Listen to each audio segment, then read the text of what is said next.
Hello good evening everyone. मैं doctor Swati Sharma English सूत्रा में आप सभी का स्वागत करती हूँ। कैसे हैं आप सभी और आपकी तैयारी कैसी चल रही है?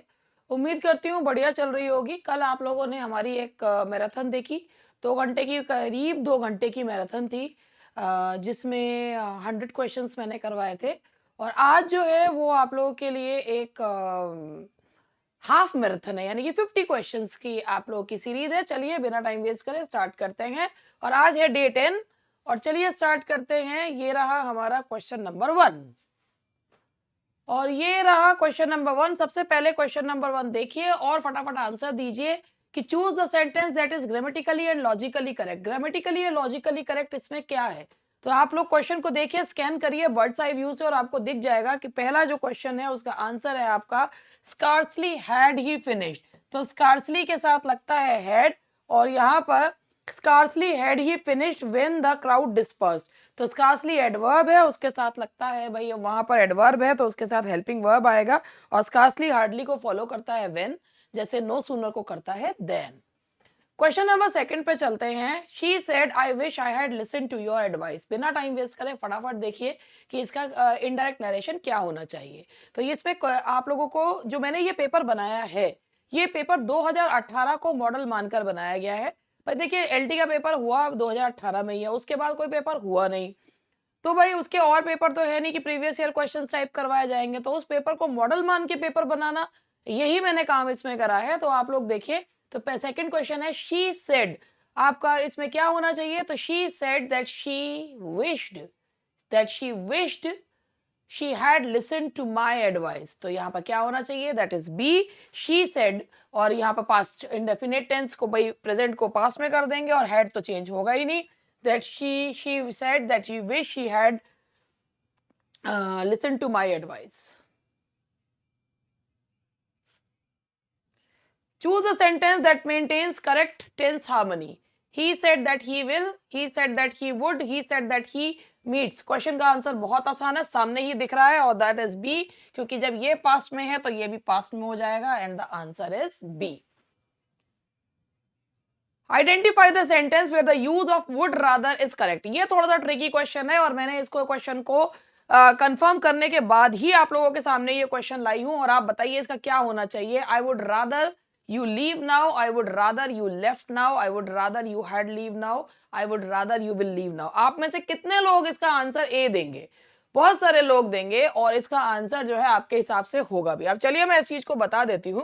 अगर वुड रादर खुद की प्रेफरेंस बताता है, अगर वुड रादर में सब्जेक्ट चेंज नहीं होता है, सब्जेक्ट सेम है और प्रेफरेंस बताई जा रही है, तो बेयर इन्फिनेटिव यूज करते हैं।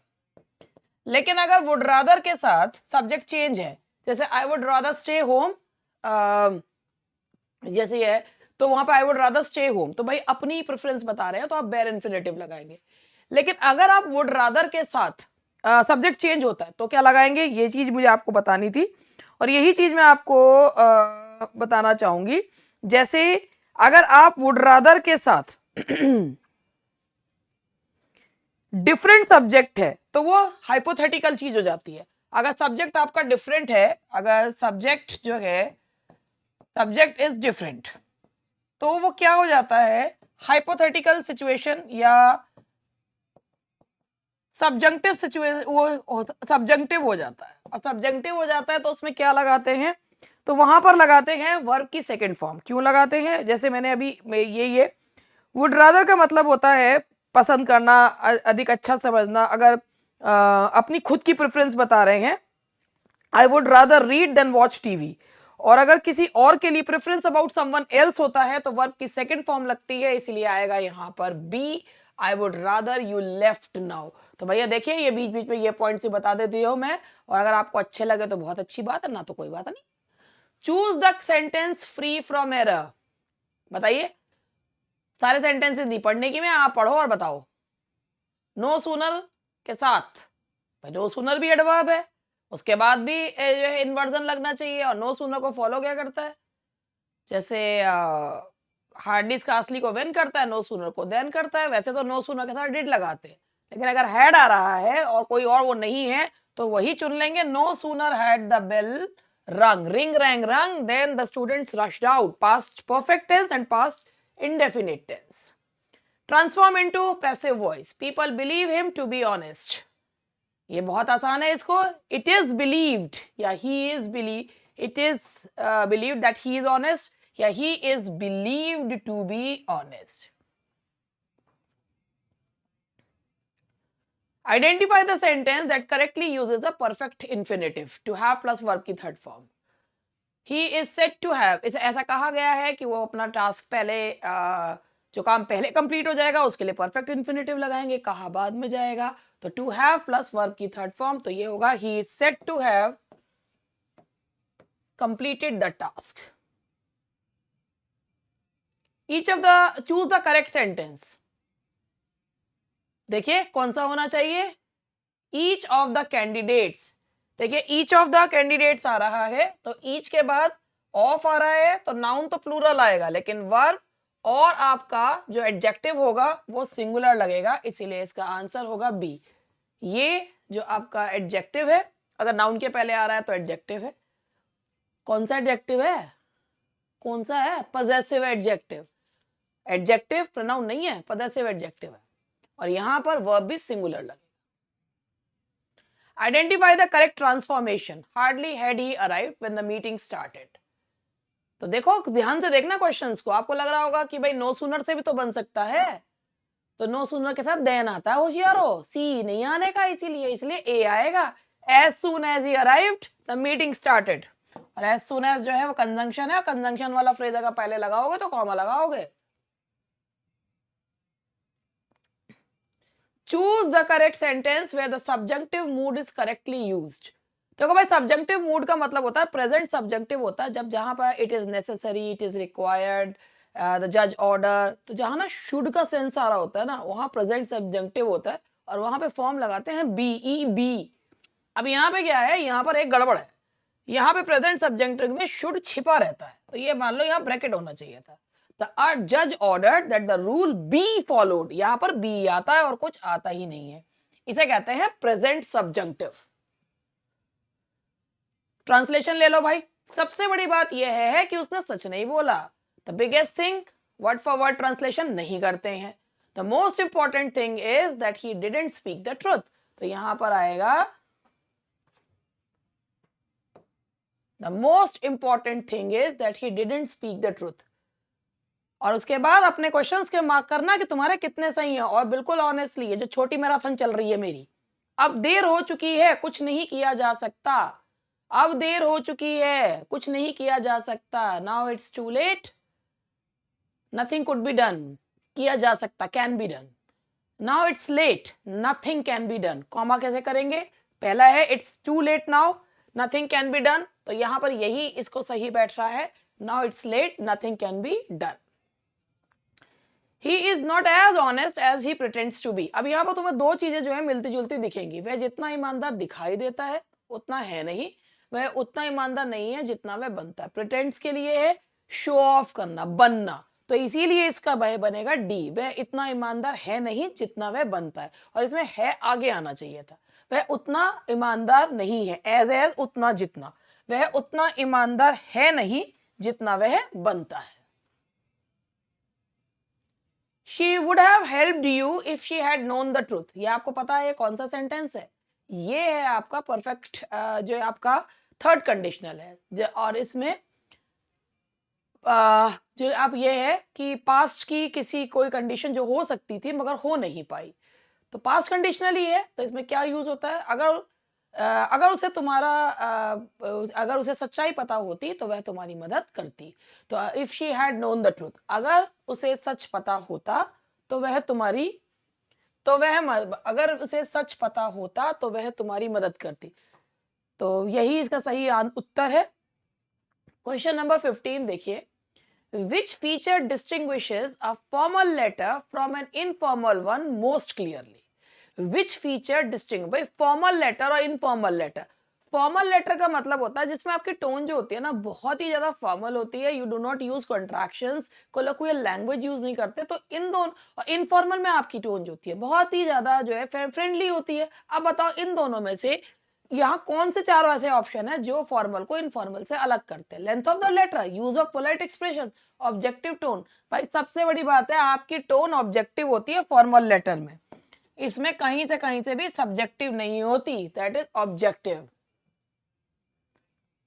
विच subscription is most appropriate for an official complaint letter? Subscription देखो भाई, जब आप डियर सर मैडम लिखते हो तो उसके लिए अगर आपको नेम नहीं पता तो आप योर्स फेथफुली लिखते हो। योर्स ट्रूली का पहले वो हुआ करता था, लविंगली, अफेक्शनेटली एंड ओबीडियंटली। ये नहीं लिखे जाएंगे, एक ही बचता है, and that is your sincerely when you know to whom you are complaining, that is yours sincerely. In a formal letter the subject line primarily helps. क्या करती है सब्जेक्ट लाइन? बताओ क्यों डालते हैं भाई, मन करा डाल दिए? नहीं, सेव द रीडर्स टाइम, क्योंकि जैसे ही आप रीडर पढ़ेगा उसे पता चल जाएगा कि भाई what the letter is about.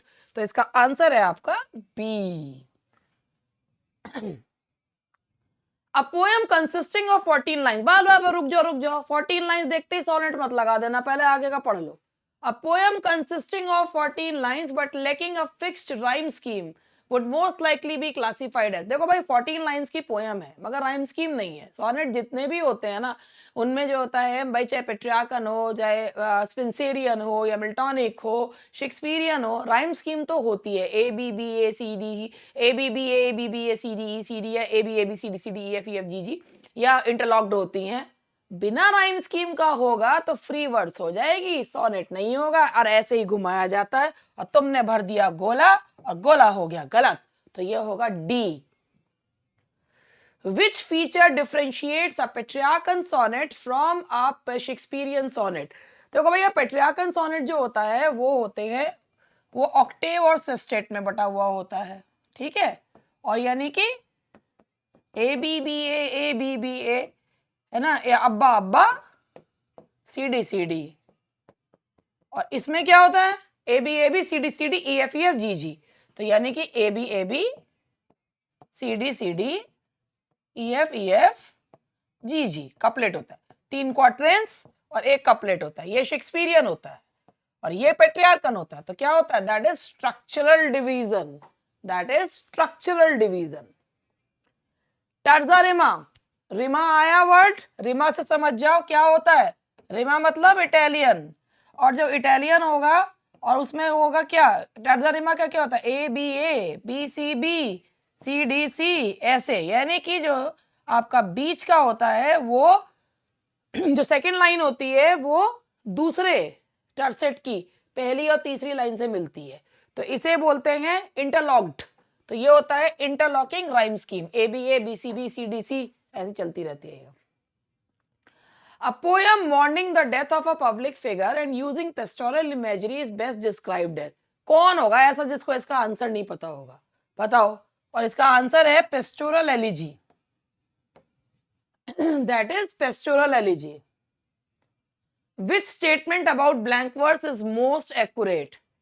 देख लो पूरा 2018 के मॉडल पे बनाया गया है, 2018 को मॉडल मान के ही इस पेपर को बनाया गया है। Which statement about blank verse is most accurate? It lacks both rhyme and rhythm, वो free words होती है। Prose syntax, rhymed but metrical, it is unrhymed but metrical, बिल्कुल सही बात है। जो blank verse होती है ना, rhyme scheme तो उसमें नहीं होती मगर metrical होती है, कौन सी, iambic, iambic पेंटामीटर जो है उसमें होता है, यानी कि उसमें 10 syllables होते हैं, और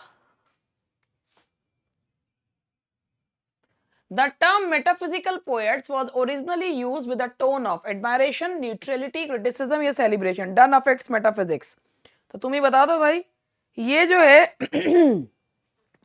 गला बहुत बैठ रहा है मेरा, तो बताइए क्या होना चाहिए। और भाई मेटाफिजिकल पोएट्स जो है ना कि जो most heterogeneous ideas yoke together by means of violence, ये तो इनके लिए बोला जाता था, तो क्रिटिसिज्म के साथ ही बोला गया था, तारीफ तो करी नहीं गई थी, criticism. The defining feature of Ben Jonson's comedy is romantic conflict, moral satire, based on temperament, social realism या फार्सिकल एक्शन। देखो भैया बेन जॉनसन जो कि father of comedy of humour कहलाते हैं, तो सटायर लिखा है, सटायर लिखा जाता है किस लिए, to bring change in society, और वो जो ह्यूमर जो कॉमेडी ऑफ ह्यूमर बोलते थे, तो वो जो है कॉमेडी ऑफ ह्यूमर यानी कि जो जिस व्यक्ति के अंदर जो ह्यूमर ज्यादा, वैसे ही उसका temperament. The Pilgrim's Progress derives its effectiveness mainly from narrative realism, allegorical symbolism, psychological depth या ड्रामेटिक कॉन्फ्लिक्ट। तो आपको पता होना चाहिए कि जो पिलग्रिम्स प्रोग्रेस है ना, वो एलिगरी है, तो allegorical symbolism. Romantic poets reacted most strongly against, जो रोमांटिक पोएट्स थे 1798 में, है ना, 18 सेंचुरी के लास्ट के 2 साल जो थे, 1798 में जो रिवोल्ट आया था लिरिकल बैलेड्स के थ्रू, किसके खिलाफ करा था? Classical restraints and reason of neo classical age, Pope की एज के अगेंस्ट करा था। तो that is B, classical restraint and reason. Victorian literature reflects anxiety arising from एक बार पानी दे देना, गला बहुत ज्यादा हो रहा है, गर्म चाहिए। The Victorian literature reflects anxiety arising from political revolution, industrial and scientific change, colonial expansion या medieval revival। विक्टोरियन लिटरेचर में जो एंजाइटी थी, भाई चार्ल्स डार्विन की ओरिजिन ऑफ स्पीशीज आई, तो लोगों के मन में ना एक हो गया, अरे हम जो है भगवान का से द्वारा अवतरित नहीं है, तो वो है ना। और बेसिकली वो हुआ क्यों था? जब साइंटिफिक चेंजेस जो मैंने अभी आपको बताया, that is origin of species, Charles Darwin की बुक आई, और बहुत ज़्यादा लोग जो है वो कंफ्यूज्ड हो गए। Modernist writing is characterised by moral certainty, formal experimentation, romantic nostalgia या नैरेटिव सिंप्लिसिटी। देखो जी, मॉडर्न राइटिंग जो है ना, वो कैरेक्टराइज किस चीज से है? मॉडर्न राइटिंग कैरेक्टराइज्ड है फॉर्मल एक्सपेरिमेंटेशन। उन्होंने खूब एक्सपेरिमेंट्स करे हैं, भर भर के एक्सपेरिमेंट्स करे हैं उन्होंने। The theatre of the absurd primarily present. Theatre of the absurd का मतलब होता है शून्यवाद, मतलब उन्होंने ये बताया nothingness. Theatre of the absurd की थ्योरी यही है, विचित्र, क्या कर रहे हैं, क्यों कर रहे हैं, तो एग्जिस्टेंशियल मीनिंगलेस, एक तरीके से निहिलिज्म, एग्जिस्टेंशियल मीनिंगलेस। चलो भाई, वोकैबुलरी के क्वेश्चन भी ले लेते हैं। Choose the word that best fits the context. He is apology sounded dash गला बहुत ज्यादा मेरा बैठ रहा है, आपके कान पे भी खड़खड़ा हो गई होगी, sorry for that. His apology sounded dash rather than sincere, candid, स्पष्ट, परफेक्टरी, मैग्नानिमस जो होता है बहुत ही ज्यादा दयालु उसमें, और कंसिलिएटरी। तो देखो भाई, इसमें अपॉलजी साउंडेड परफेक्टरी। परफेक्टरी का मतलब होता है कोई काम करा तो जाए, मगर अनिच्छा से, बेमन से, अनमेक्षता से जो किया जाता है, उसे परफेक्टरी कहते हैं। The word pragmatic in modern usage implies, pragmatism का क्या मतलब होता है? Idealistic thinking, emotional response, practical judgment या moral rigidity। तो pragmatic का आज के समय में जो मीनिंग है वो है practical judgment। pragmatic approach मतलब practical approach। Choose the word closest in meaning to obdurate। obdurate का मतलब होता है महाजिद्दी, and that is stubborn। That is stubborn। Choose the word that is opposite in, choose the word that is opposite in meaning to lucid। lucid का मतलब क्या होता है? clear, स्पष्ट। तो स्पष्ट का उल्टा क्या होगा? obscure। ठीक है, एक मिनट भैया, मेरे खत्म होने से पहले मुझे जरा पानी दे दो, गुनगुना ही दे दो, गले में खराश हो रही है बहुत ज्यादा। Choose the correct meaning of the idiom to toe the line. देखो, टू टो द लाइन का मतलब क्या होता है? क्रॉस लिमिट्स करना, oppose authority, follow rule strictly. यही है रूल्स को स्ट्रिक्टली फॉलो करना, मगर अनविलिंगली, बिना मन के फॉलो करना। So the answer is C, to follow rules strictly.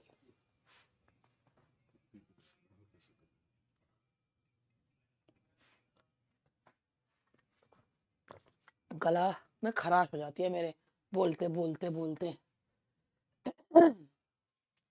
The word ephemeral refers to something that is ephemeral का मतलब होता है short lived, बहुत transient, बहुत क्षणभंगुर जिसे कहते हैं, and that is be short lived. Integrated reasoning के हैं, विच सेंटेंस बेस्ट इलस्ट्रेट्स लाइटोटीज. लाइटोटीज का मतलब क्या होता है, मतलब अंडरस्टेटमेंट की तरह ही होता है, दो नेगेटिव वर्ड्स मिलकर एक पॉजिटिव वो बनाया जाता है. Extremely brave, no coward, braver than most, he fierce. जो लाइटोटीज को बताया वो कौन से है, दो negative words, no coward it means वो जो है एक करेजियस, एक ब्रेव व्यक्ति है. Parting is such sweet sorrow exemplifies, oxymoron, paradox, metaphor या हाइपरबोली. देखिए जी, parting is such sweet sorrow, तो स्वीट और सोरो जो है वो कहा गया है, स्वीट सोरो, दैट इज ऑक्सीमोरन. ठीक है, स्वीट भी और सोरो भी, तो oxymoron sort of.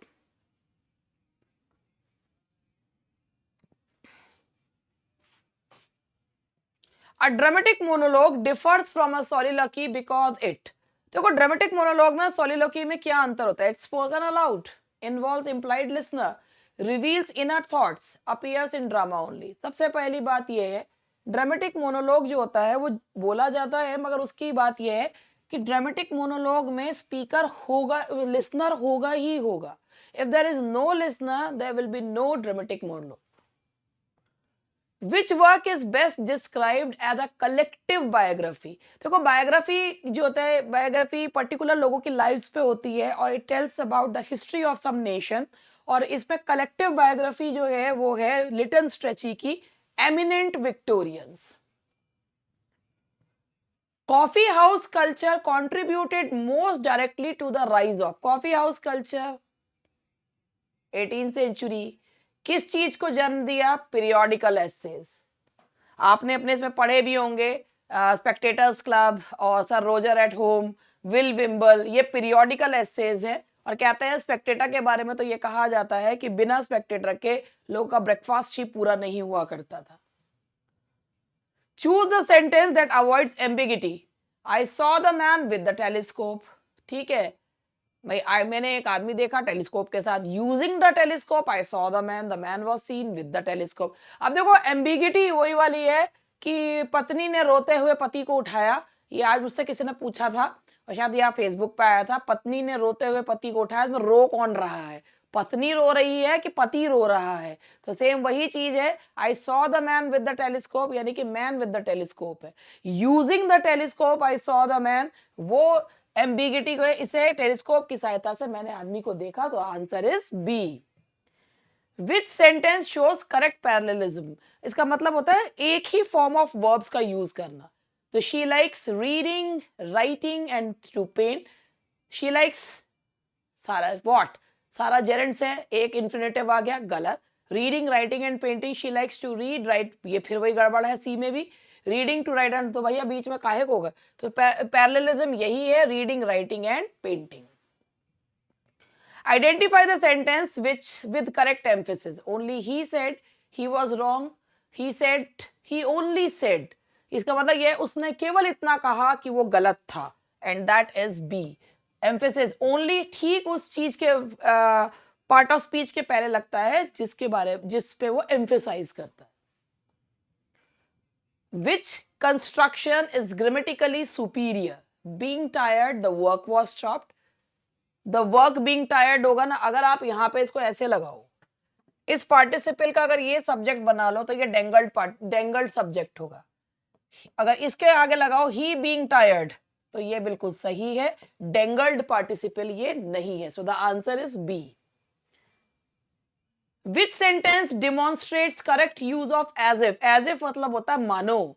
He talks as if he knows everything. मानो करते हैं तो ये पास्ट सब्जेक्टिव हो जाता है. पास्ट सब्जेक्टिव हो जाता है तो वर्ब की सेकंड, पास्ट सब्जेक्टिव बोले तो वर्ब की सेकंड फॉर्म, यानी कि हाइपोथेटिकल. पास्ट सब्जेक्टिव, वर्ब की सेकंड फॉर्म लगाओ, एज इफ के साथ क्या लगेगा फिर, he talks as if he knew everything.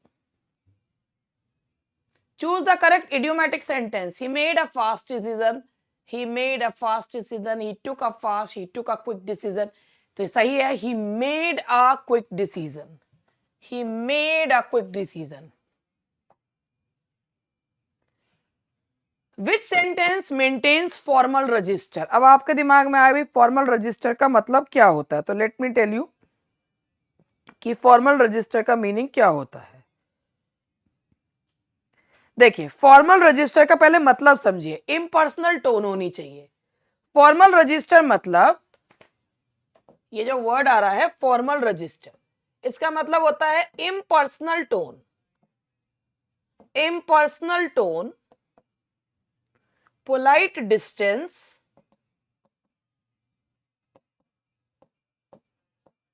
Absence of commands और emotion, standard institutional phrasing,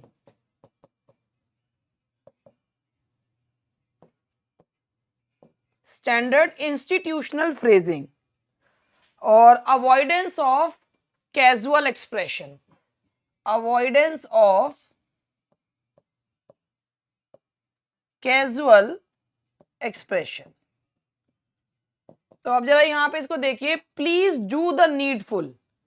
please do the needful जो है ना, ये इंडियन ब्यूरोक्रेटिक इंग्लिश है और जो है पुरानी हो चुकी है। प्लीज डू द नीडफुल जो है वो पुरानी ब्यूरोक्रेटिक, इंडियन ब्यूरोक्रेटिक इंग्लिश है जो अब ऑब्सोलीट हो चुकी है। सेकंड है आपका kindly comply at the earliest, ये इम्पर्सनल है, न्यूट्रल है, इंस्टीट्यूशनल वर्ब यूज करा क्या है, यही सही है। अगर आप डू इट क्विकली लोगे तो ये क्या कर रहा है, ऑर्डर दिया जा रहा है, इंपेरेटिव है जो कि हमें इसमें यूज नहीं कर। यू मस्ट डू दिस, ये फोर्सफुल है। तो kindly comply at the earliest जो है इस ये इन चारों सभी शर्तों को पूरा कर रहा है, इसीलिए ये जगह मैंने जो लिखा है आप इसे लिख भी सकते हैं। Identify the sentence that avoids redundancy. Redundancy का मतलब होता है कि जो आवश्यकता से अधिक फालतू की चीज। ही रिटर्न के साथ बैक नहीं आएगा, रिपीट के साथ अगेन नहीं आएगा, कंबाइंड के साथ टुगेदर नहीं आएगा, जैसे फल के साथ फ्रूट नहीं आएगा। तो इसीलिए जो रेडंडेंसी नहीं है, he postponed the meeting. Which sentence shows correct collocation, कौन सा सेंटेंस सही कॉलोकेशन बताता है, मतलब कौन से शब्द के साथ कहीं सही एडजेक्टिव लगा है, heavy rain, strong rain, powerful rain या हार्ड रेन। तो बताइए क्या होना चाहिए। और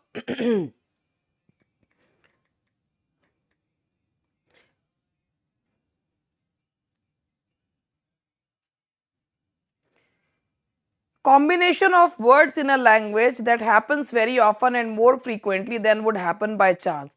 जो यानी कॉलोकेशन का मतलब ही यही होता है, जब शब्द जो होते हैं एक क्या कहते हैं इसे, संयोजन या शब्दों का सप्रयोजन। तो भाई ये देखो, रेन के साथ हैवी रेन यूज किया जाता है, बोलने को तुम कुछ भी बोल लो लेकिन हैवी रेन यूज करते हैं।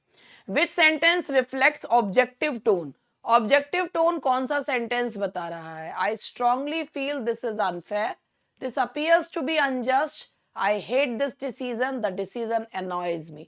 I strongly feels too forceful, I hate this represents your personal grievance, this decision annoys me, same। आप अपनी grievances दिखा रहे हैं। this appears to be unjust, that is a true, ये जो है एक ऑब्जेक्टिव सेंटेंस है। सो ये थे 50 क्वेश्चन, ये छोटी मैराथन थी मेरी। तो 28 minutes 50 questions without wasting any time. I hope कि आपके 50 के 50 क्वेश्चन ठीक हुए हो। That's all for today, bye bye.